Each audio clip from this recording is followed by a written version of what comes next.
Indirect statement. Indirect statement is when information is not reported directly, but indirectly by a third party.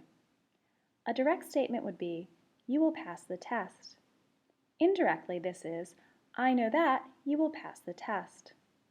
Another example is, "The boy is in the house." Stated indirectly, "I see that the boy is in the house." How can I recognize this? Indirect statement is usually introduced by verbs of seeing, saying, thinking or knowing, or hearing.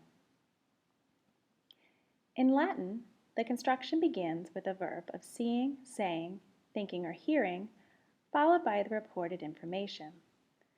For this reported information, the subject is put in the accusative case and the verb is in the infinitive.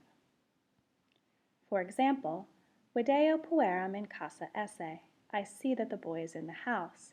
Here, your subject of indirect statement, pueram, is in the accusative case, and your verb is in the infinitive, esse. Mater tua scit te per viam correre. Your mother knows that you are running through the street. Again, your subject, te, is in the accusative, and your verb, correre, is in the infinitive. Nesciant coquam canem parare. They don't know that the cook is preparing dinner. Again, the subject of indirect statement, coquam, is in the accusative, and your verb, parare, is in the infinitive. In indirect statement, the tense of the infinitive shows time relative to the main verb.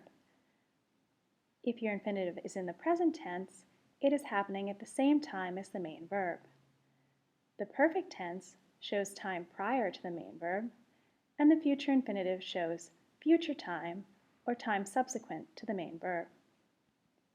For example, audio vos regum in orbe videre. I hear that you see the king in the city. Here, videre is in the present, showing that it's happening at the same time as your main verb. Hear, see. Audio vos regum in orbe vidisse. I hear that you saw the king in the city. Here, your verb is in the perfect tense, vidisse, showing prior time to the main verb, saw. Audio vos regum in orbe visoros esse. I hear that you will see the king in the city.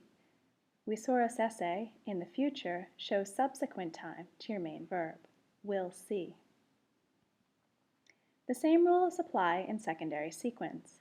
Audivi vos regum in orbe videre. I heard that you saw the king in the city. Again, videre is in the present tense, showing action at the same time as the main verb. Heard and saw are simultaneous actions. Audivi vos regum in orbe vidisse. I heard that you had seen the king in the city. Here, vidisse in the perfect tense shows prior time to the main verb. Heard, had seen. Audivi vos regum in orbe visoros esse. I heard that you would see the king in the city. Your verb, visoros esse, in the future, shows subsequent time to the main verb, would see.